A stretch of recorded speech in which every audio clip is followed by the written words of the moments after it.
Let me show you how I made this DIY floating waterfall desk for my teenage son's bedroom.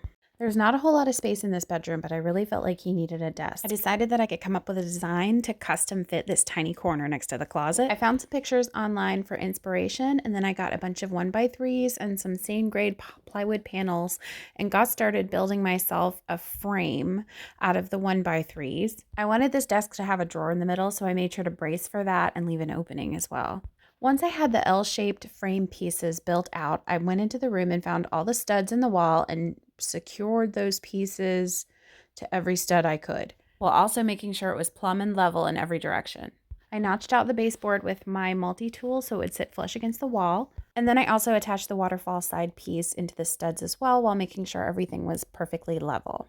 While I still had easy access, I decided to go ahead and attach the drawer slides because I'm working in such a tight space. I knew it would be difficult once I got the plywood's outer skin on. Next, I went out to the table saw to create the outer shell that's going to go around my base.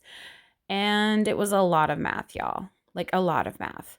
I had to miter the sides of each of the pieces that would go on both the top and the bottom and the front face of both the top portion and the waterfall side. Here you can see how those mitered edges match up, and then I also am going to add a piece on the front that will be mitered as well. This is after attaching just the top and the waterfall side with nails and wood glue. And then I put on both the inside and the underneath side with nails and wood glue.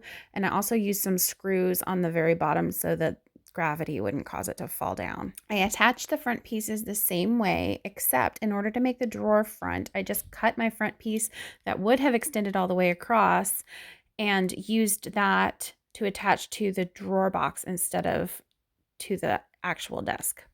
Once I got it all put together, I used stainable wood putty in all the cracks and crevices and then sanded it down really smooth. I stained the whole thing with Minwax Special Walnut, and then after it was dry, some of the stain didn't quite take to the wood putty in some places, so I went back with craft paint that I had mixed up to try to match the stain color the best I could and painted in those little tiny cracks, and it actually worked pretty well.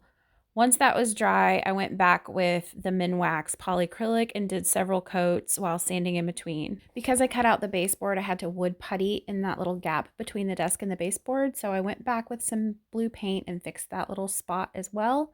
And she was finally finished. Y'all, I just thought this turned out so perfect. I don't think I could have been any happier with the results. I swear the best projects happen when you have all these limitations and you're forced to get creative and figure out a solution.